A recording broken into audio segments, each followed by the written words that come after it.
You know that feeling, the one where you're halfway through moving boxes and the neighborhood suddenly notices you? That was me. Sweaty, elbows deep in bubble wrap, a new mailbox half installed, and 3 unopened boxes labeled kitchen mocking me from the porch. I'd picked this street because it felt right. Quiet mornings, kids on bikes, the kind of place where neighbors borrow sugar and return it with a smile. I hadn't expected to be interrogated on day one. Before we dive in, which country are you watching from? Drop it in the comments. She appeared like an omen with a clipboard. Linda, pastel windbreaker, perfect blonde bob, eyes narrowed like she smelled trouble. And you are? She snapped, pen poised. I'm Ethan. Just moved in 2 days ago. I offered a handshake and a smile. She jabbed her pen at my front yard as if staking a claim. We weren't notified, she said. Do you have proof of ownership? I pointed to my driver's license and the stack of paperwork in the truck. She sniffed. We've had squatters before. Her tone left no room for reason. Over the next 48 hours, Linda made a hobby of hovering. She took photos from behind hedges, peered around corners, and made a show of checking other people's mailboxes as though practicing authority. The first time she challenged me about the mailbox, I gestured to Maya's, identical 2 houses down.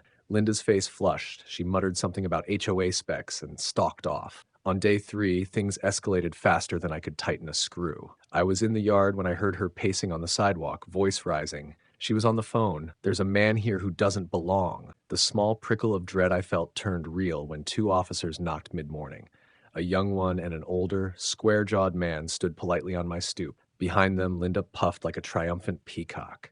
Sir, we received a report of a possible trespasser, the older officer said. My hand slid for my wallet. I handed over my license and my military ID without thinking. The younger cop glanced. The older took a close look. Colonel Ethan Landon? He asked. The tableau shifted. The older man snapped to attention and gave me a precise salute. I returned it, automatic. Linda's smug expression collapsed into an open, incredulous mouth. Ma'am, the officer said, calm and flat, this man owns the property. You should check the HOA records before calling us. Her protest sputtered and died. She left with a blush and a muttered excuse. The officers left with a nod that said more than words. Later, Maya, the neighbor next door, brought lemon bars and a grin. You're officially the legend on the block now, she said.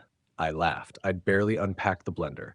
By evening, someone had snapped a blurry photo of the salute and posted it in the neighborhood chat. The cops, me standing easy, and Linda in the background looking stunned. Caption, 0 confirmed squatters, 1 confirmed legend. The neighborhood had decided, in an instant, whose side it was on. Word traveled fast.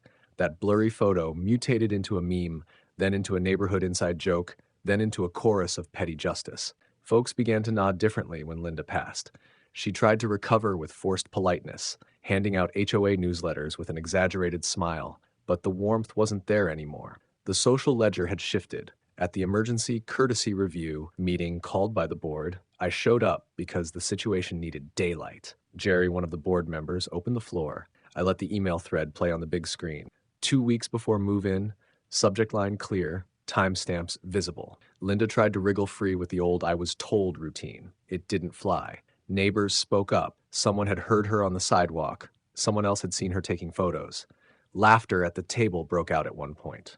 Not cruel, but the sort that deflates pomposity.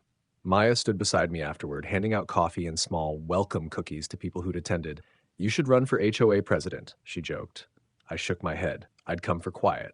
The neighborhood did the heavy lifting. Comments on the group chat turned into a poll. Should a board member confirm before calling police? It surged to 80% yes in hours.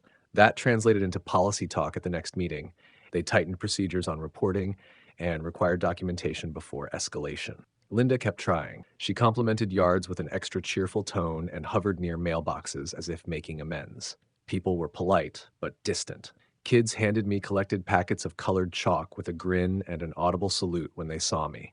Someone printed a Colonel Watch t-shirt and jogged past my house wearing it. Small theater, big message. The block wouldn't tolerate officiousness disguised as concern. What surprised me wasn't the meme or the gossip, it was the community response, neighbors quietly protecting neighbors. There were practical outcomes too. The HOA's revised guidelines meant future misunderstandings would require verification, not assumptions. Jerry suggested a short training for board members on escalation protocols. The treasurer grinned and said it was overdue. One afternoon, Linda came by without her clipboard. She stood at my gate looking smaller than she had when she first arrived. I wanted to apologize, she said. It was awkward. Sincere in that way people become when the town has quietly decided whose side it's on. I could have kept score. Instead, I accepted, nodding. Thanks, I said. Let's move on. For her, the humiliation was sharp. For the block, the reset was simple. Facts first, power checked. Weeks later, the street settled back into its rhythm. The Colonel watch phase faded like a season, though it left traces. A few neighbors' t-shirts, a new nickname in the chat, and a board that now asked for proof before dialing 911. Linda kept her role but with less bite. She replaced bluster with newsletters and neutrally worded emails. People accepted the civility, they just didn't forget the lesson. Maya and I swapped gardening tips and recipes. She told me neighborhood lore about the lot, who once planted the giant maple, who used to run the 4th of July parade. I listened. Respect among neighbors, I realized, is quieter than a salute. It's the steady acts, mowing, fixing, being present. That's what seals a place into home. Policies change too. Small but meaningful. The HOA implemented a simple confirmation step before contacting authorities for alleged trespassers. Check the registry, email the board, and document attempts to contact the resident. It wasn't punitive, just sensible. Jerry helped write the language, and the treasurer actually called it common sense governance. It passed unanimously. Linda learned, slowly and publicly, that authority without verification is brittle. She stopped forwarding hearsay and started forwarding minutes.